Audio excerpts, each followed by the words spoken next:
Hi guys! Another day, another mini vlog. Kaya eto't samahan nyo naman ako na magluto ng ginisang saluyot na may santol. Kahit saan ka nga lumingon dito sa amin ay may saluyot at kusa na nga lang itong tumutubo. Kaya naman nag-crave nga ako dito sa saluyot dahil nung araw nga ng mga bata pa kami ay madalas nga namin itong ulamin. Sanay na talaga kaming kumain ng gulay kahit nga nung bata pa kami dahil ang tatay ko nga ay isang Bulakenyo at ang nanay ko naman ay isang Bicolana. Kahit nga wala kaming pera nung araw nung bata pa kami mga mare ay hindi talaga kami nagugutom dahil ang tatay ko nga ay napakadiskarte sa paghahanap ng ulam. At kahit nga yung mga gulay-gulay sa paligid na hindi nga pinapansin ng mga tao ay inuulam nga namin at hinahalukan nga lang ni tatay ng pinritong isda ay aba, pandalin na. Kaya nga kahit hanggang ngayong malalaki na kami ay hindi talaga kami mapipili sa ulam dahil kahit ano na nga lang ay maiulam namin nung araw. Aba, naaalala ko nga rin noon na kahit mga palakang bukid ay talagang inuulam namin tapos ay yung mga kabuti. Mas maigi pa ngang iulam yung mga ganito kaysa nga sa karne ng baboy dahil ito ay napakasustansya. At alam nyo ba mga mare na itong saluyot ay mayaman sa vitamin E, C at antioxidants na maaaring makatulong sa pagpapalakas ng ating resistensya o immunity. Abay, malay ba naman namin na ganito pala kasustansya ito ay basta na nga lang namin ito nilulunok nung araw.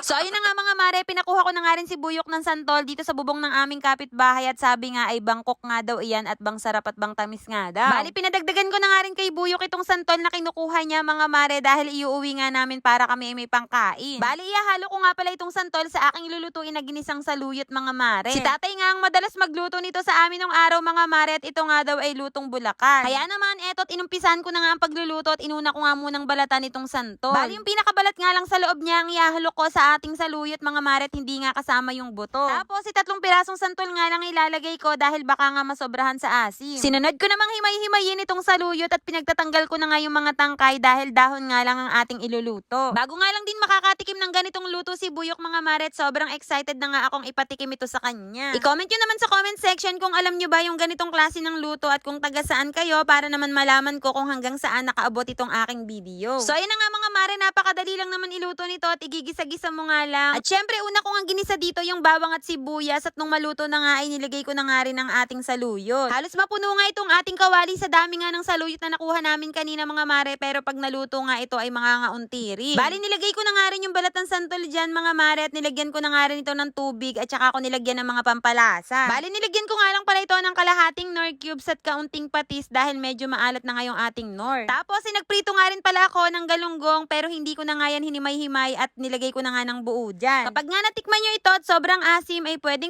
pa rin kayong magdagdag ng tubig. Diyos ko mga mare, kapag nga ganito ang ulam namin ay inang pandali talaga abo. O diba sa ganitong klaseng ulam lamang ay nabusog ka na, nakatipid ka pa at syempre healthy pa ni. Kaya naman kung nakarating nga kayo hanggang dito sa dulo at kung nagustuhan nyo nga ang video na to ay baka naman pa-heart at pa-share at syempre pa-follow na rin po. Yun lang mga mare, maraming salamat sa panonood.